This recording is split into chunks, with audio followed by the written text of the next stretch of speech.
수류탄 투척자. 저는 기도도 안 했는데 막 수류탄 몇 개씩 던지고 가셨던. 이제 더 이상 안 던져요. 근데 이 의원님이 지금 해외 출장에서 막 아침에 도착하셨다면서요. 네. 근데 거기서 끝나지 않고 좀 이따가 다시 출장하신다면서요.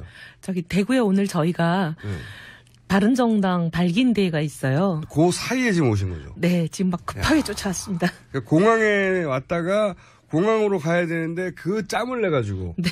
스튜디오 직접 나오셨어요. 왜냐면은 수류탄을 던지려고. 수류탄 유발자 같아요.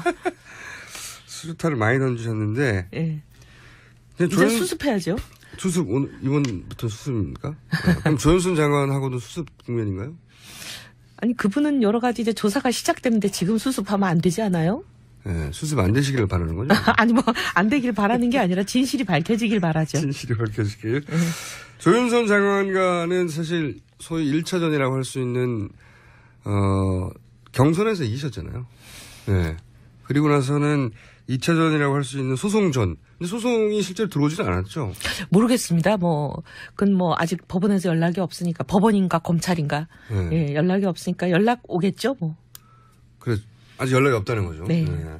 언론에는 바로 소를 제기한다고 했는데, 아직 연락은 못 받았다. 꽤 시간이 있었는데. 제가 빨리 해달라 그랬죠. 빨리 해달라고. 그래야. 소송을 해서 진실을 밝히자고 했죠, 아예. 네. 네. 그래야 국민들이 좀 속 시원하게 아실 거 아니겠습니까? 이 중대한 문제를. 자, 근데 오늘 이제 꼭 들어봐야 할 얘기는,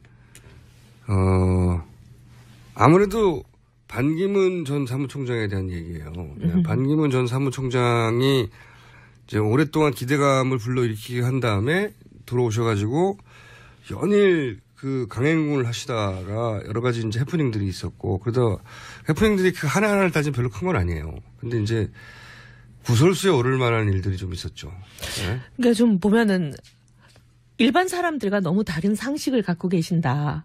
근데 우리가 이제 상식이 우리 일반인들과 다른 대통령 때문에 지금 많은 고생을 하고 있잖아요.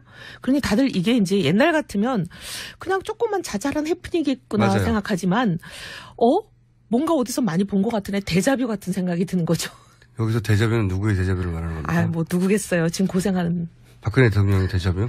뭔가 이렇게 일반 사람들과의 상식이 너무 다른 분일 때 많은 사람들이 문제를 제기를 했지만 괜찮을 거야 라고 생각했잖아요. 네. 근데 지금 이제 막상 일이 터지고 보니까 그렇게 일반 사람과 전혀 동떨어진 생각과 상식을 갖고 계신 분이 지도자가 되면 나라가 이렇게 되는구나. 요즘 그런 생각들 하시는 거 아니에요? 그런 것 때문에 이런 사소한 해프닝들도 예전과처럼 흘리지 않고 혹시 이게 이분이 가지고 있는 우리하고 좀 다른 기준들이 드러나는 거 아닌가. 네.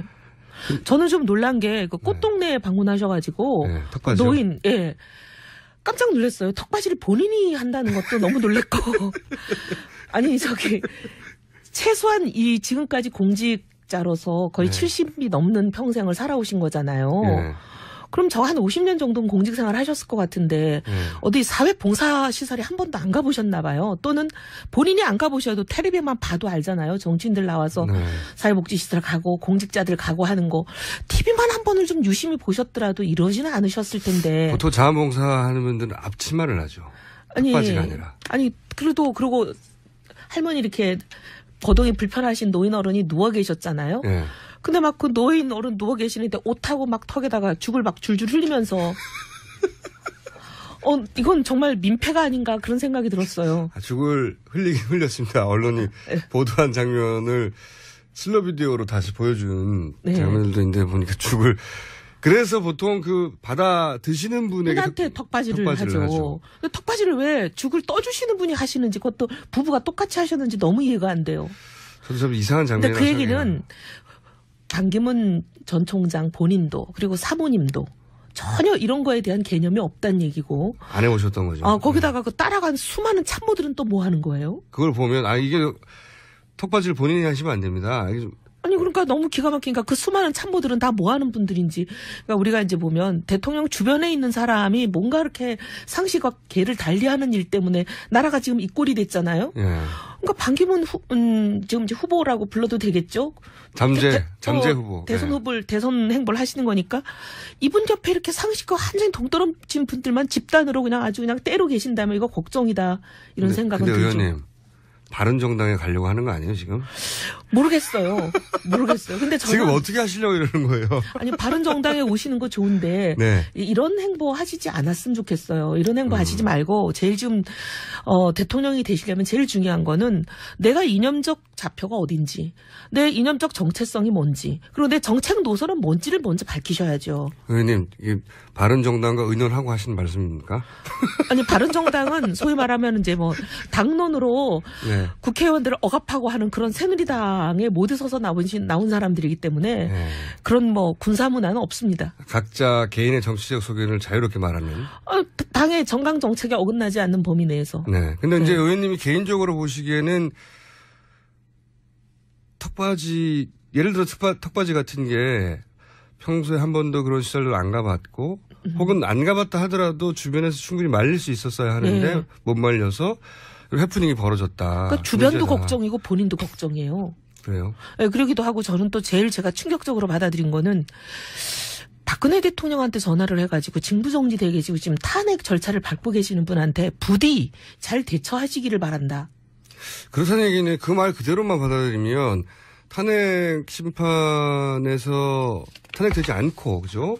직무를 복귀하길 바란다는 말로 해석될 수 있는 말인데. 또 그거보다 더 하나 더 넘어가서 생각하면 뭔가 잘못이 드러나지 않게 잘 꼭꼭 숨기고 잘 덮어라. 그런 말처럼 들리지 않아요? 저는 이런 말 안 시켰어요. 저는 이렇게까지 또 의원님이 수리탄을 막 이번엔 자기 당에다가 던지는 것 같은데.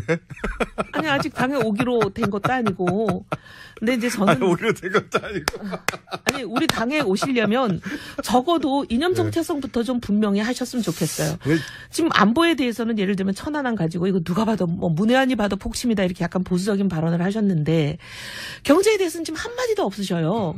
우리는 정강 정책이 경제는 완전히 재벌 위주의 그런 정책은 하지 않겠다는 거거든요. 네. 재벌 문제나 이런 굉장히 중요한 바른정당의 정강 정책과 맞는지 안 맞는지부터 좀 밝히셨으면 좋겠어요. 그래서 지금 서민 코스프레 지금 여러 가지 구설수 오르고 거의 뭐 지금 보니까 인터넷 검색어에는 반기문 연관 검색어가 1일 1실수로 돼 있던데. 1일 1실수. 그런 거보다는 1일 1실수. 그거보다는 그냥 정책 얘기하시고 만약에 내가 대통령이 되게 된다면 내가 왜 대통령이 되려고 하는지 대통령이 돼서 나라를 어떻게 만들고 싶은지 국민들한테 뭘 해주고 싶으셔서 대통령이 되려고 이렇게 연일 강행군을 정말 연로하신 나이에 하고 계시는지 이런 거를 밝히시는 게 저는 더 급한 것 같아요. 그렇죠. 그리고 그 말씀하신 저도 그게 굉장히 말이 안 된다고 생각한 게 뭐냐면 박근혜 대통령한테 잘 대처하기 바란다. 일종의 덕담인데 덕담을 하셨다면 박근혜 대통령과의 과거의 인연이라든가 또는 뭐 박근혜 대통령을 개인적으로 좋아할 수도 있고요. 혹은 정말 걱정될 수도 있는 발언이라고 넘어갈 수 있는데 동시에 무슨 얘기를 했냐면 촛불 집회도 참여한다고 그랬어요. 이거 두 개는 도저히 병립할 수 없는 이야기입니다. 촛불 집회에 참여한다는 건 박근혜 대통령 탄핵하자는 거고요. 박근혜 대통령한테 잘 대처하라는 건 탄핵 국면을 잘 넘어가라는 거잖아요. 잘 모면하라는 거죠. 이게 완전히 반반이죠.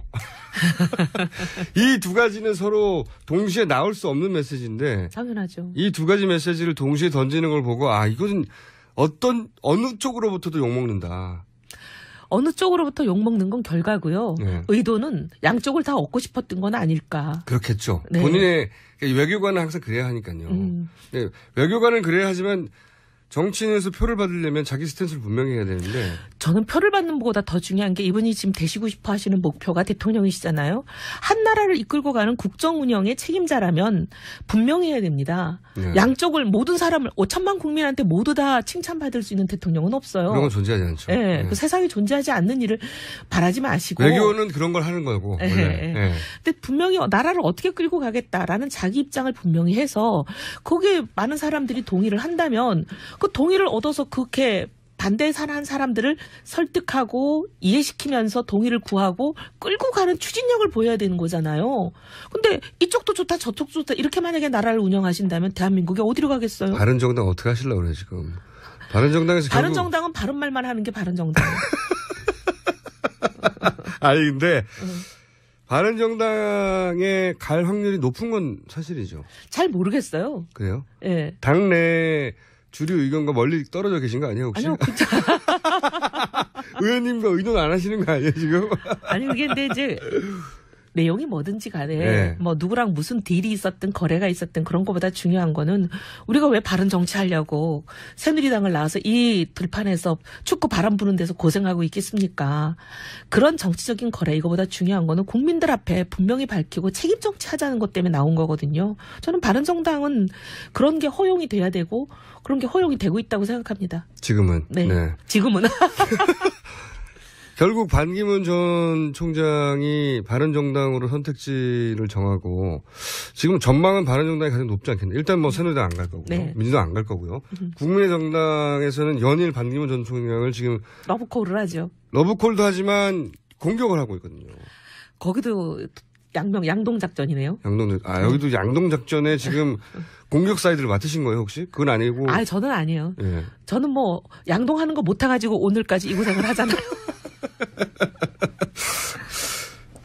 그러니까 당내에서 그 분을 영입해야 한다는 그 의견이 많은 건 맞죠? 많다기보다는 일부 그런 분들이 계시죠. 주로 어떤 분들이 있어요? 아니, 이제 충청 분들이 그러신 거죠. 그건 뭐 당연한 것이고요. 네. 그런데 이제 그런 분들이 계시기도 하고, 그 다음에 나머지도 뭐 반대하는 사람이 있다기보다는 우리랑 정체성이 맞고 정책 노선이 맞으면 오케이. 들어오시는 거에 대해서 환영이다. 근데 단 조건이 있다. 무조건 후보가 추대되고 이런 게 아니라 공정한 룰에 의한 경선을 거쳐야 된다. 그래야만 후보가 될 수 있다. 이거는 뭐 당연히 거쳐야 되는 절차 아니겠어요? 유승민 의원 입장에서는 당연히 바른정당의 지금으로서는 대선 후보를 뜻을 두고 계실 것이고 그렇다면 경쟁이 될 수도 있는 거잖아요. 그렇죠? 네. 당내 경선의 절차를 거쳐야 될 테고 그렇기 때문에 그 절차를 반드시 넘어가야지 꽃가마를 태워준다가 이런 일은 없다. 이런 거죠. 꽃가마를 태운다면 바른정당이 아니죠. 네. 아니 지금은 바른정당이지만 좀 있으면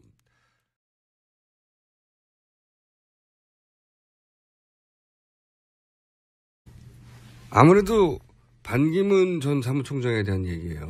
반기문 전 사무총장이 이제 오랫동안 기대감을 불러일으키게 한 다음에 들어오셔가지고 연일 그 강행군을 하시다가 여러 가지 이제 해프닝들이 있었고 그러다 해프닝들이 그 하나하나를 따지면 별로 큰 건 아니에요. 근데 이제 구설수에 오를 만한 일들이 좀 있었죠. 네? 그러니까 좀 보면은 일반 사람들과 너무 다른 상식을 갖고 계신 수류탄 투척자. 저는 기도도 안 했는데 막 수류탄 몇 개씩 던지고 가셨던. 이제 더 이상 안 던져요. 근데 이 의원님이 지금 해외 출장에서 막 아침에 도착하셨다면서요. 네. 근데 거기서 끝나지 않고 좀 이따가 다시 출장하신다면서요. 저기 대구에 오늘 저희가 바른정당 발기인대회가 있어요. 그 사이에 지금 오신 거죠? 네. 지금 막 급하게 쫓아왔습니다. 공항에 왔다가 공항으로 가야 되는데 그 짬을 내가지고 네. 스튜디오 직접 나오셨어요. 왜냐면은 수류탄을 던지려고. 수류탄 유발자 같아요. 수류탄을 많이 던지셨는데. 네. 이제 수습해야죠. 수습, 이번부터 수습입니까? 네. 그럼 조현순 장관하고도 수습 국면인가요? 아니, 그분은 여러 가지 이제 조사가 시작됐는데 지금 수습하면 안 되지 않아요? 네, 수습 안 되시기를 바라는 거죠? 아니, 뭐, 안 되길 바라는 게 아니라 진실이 밝혀지길 바라죠. 진실이 밝혀지길. 조현선 장관과는 사실 소위 1차전이라고 할 수 있는, 경선에서 이기셨잖아요. 네. 그리고 나서는 2차전이라고 할 수 있는 소송전. 근데 소송이 실제로 들어오지는 않았죠? 모르겠습니다. 그건 아직 법원에서 연락이 없으니까, 법원인가 검찰인가. 네. 예, 연락이 없으니까 연락 오겠죠, 뭐. 그래, 아직 연락이 없다는 거죠. 네. 네. 언론에는 바로 소를 제기한다고 했는데, 아직 연락은 못 받았다. 꽤 시간이 있었는데. 제가 빨리 해달라 그랬죠. 빨리 해달라고. 그래야 소송을 해서 진실을 밝히자고 했죠, 아예. 네. 네.